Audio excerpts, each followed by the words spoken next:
আসসালামু আলাইকুম রহমতুল্লাহ। Hello viewers, আজকে আসছি আমরা কাচ্চি ডাইংয়ে।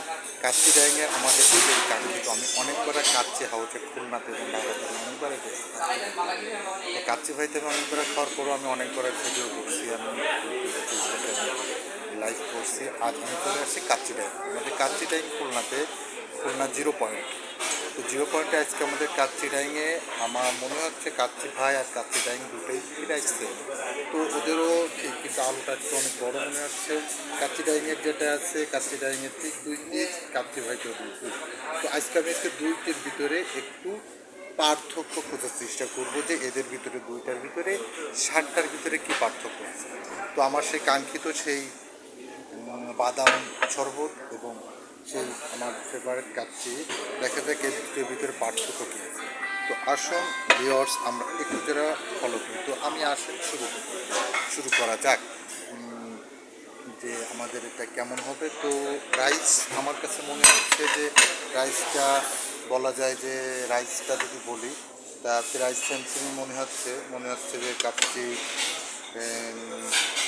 ভাইতে রাইসটা বলা যায় যে রাইসটার ভিতরে কোনো পার্থক্য আমি খুঁজে পাচ্ছি না। তো দেখা যাক তারপরও মাংসের ফ্লেভার এবং খাবারের স্বাদটা কেমন ধরনের একটু পরিবর্তন হয় কি না। তো আসুন দেখা যাক, আমি 1 পিস মাংস নিলাম, কিছুটা রাইস নেই। তো দেখা যাক, আমি এখন এর ভিতরে এখন স্বাদটার ভিতরে একটু পার্থক্য খুঁজে নিই যে কী পার্থক্যটা আমি খুঁজে পাই। বাদাম দুটোটা দেখা যাক এর ভিতরে কি।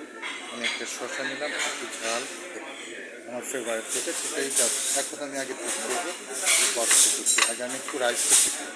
রাইসটার ভিতরে কী, রাইসটা যদি বলি রাইসটার ভিতরে আমাদের কিন্তু পার্থক্যটা কী আছে, সে পার্থক্যটা আমি খুঁজে বের করার চেষ্টা করব। যেহেতু আমি একা একা ভিডিও বানাই এবং একা একাই আমি সব কিছু করি, সেহেতু একটু প্রবলেম হবে।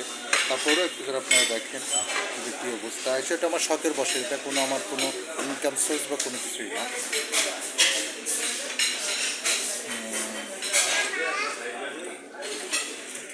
রাইসটার ফ্লেভারের ভিতরে কিছুটা পার্থক্য আছে কাচ্চি ভাই থেকে। মাংস দেখি, মাংসের সফট আছে, সফট।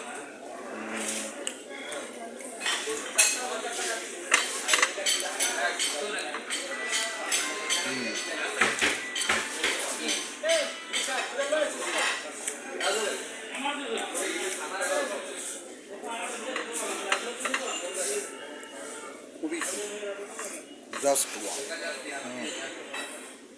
Just wow. তো যেহেতু দুটা রাঁধুনি চেঞ্জ হলে খাবারের স্বাদ এবং ফ্লেভার একটু চেঞ্জ হবে, বাট সেই ক্ষেত্রে চেঞ্জ, বাট ওটাও খাইতে শেষ জোর শেষ। তো আমি এখানে আমি বলতে পারবো না যে এখান থেকে আমি স্বাদ হয়তো দেখাতে গেলে কীরকম হবে, আমি আপনাদের বলছি। তো তারপরও স্বাদটা যথেষ্ট ভালো। আমি একটু মাংস নিই, একটু ভাত নিয়ে দেখি কেমন হয়।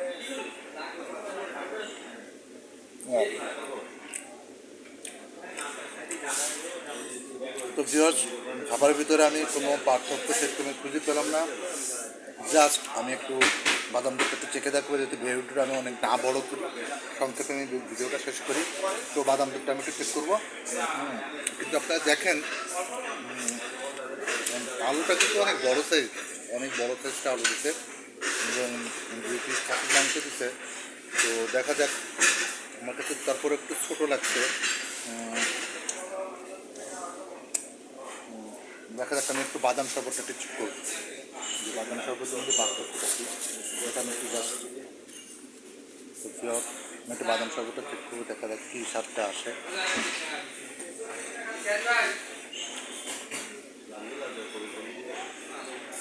জাস্ট আমি ঢাকায় খাইছি, খুলনাতে খাইছি কাচ্চি ভাইটা।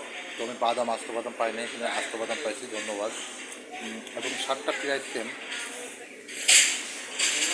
ওয়াও, কিন্তু কাচ্চি ভাইতে পাইপ দেয়, এখানে পাইপ দেয়নি, এখানে কি পারত জাস্ট। তারপরও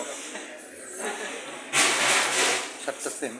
কাচ্চি ভাইতে একটু এটা গাঢ় হয়, এখানে একটু হালকা পাতলা, তারপরেও স্বাদ অনেক জোস। আমি আবারও বাদাম পাইছি, জাস্ট ওকে।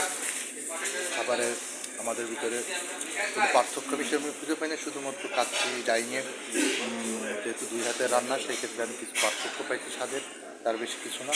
তো খাবার দুটোই স্বাদ আছে, কোনো সমস্যা নেই, এবং আপনারা আসবেন এখানে উপভোগ করবেন খাবার। ধন্যবাদ, দেখা হবে অন্য কোনো দিন অন্য কোথাও খাবার স্থান বা কোনো কথা নিয়ে বা কোনো স্থানে বা আমার কোনো কোরিয়ান ভাষার কথাবার্তা নিয়ে। তো ধন্যবাদ ভিউয়ার্স, আসসালামু আলাইকুম।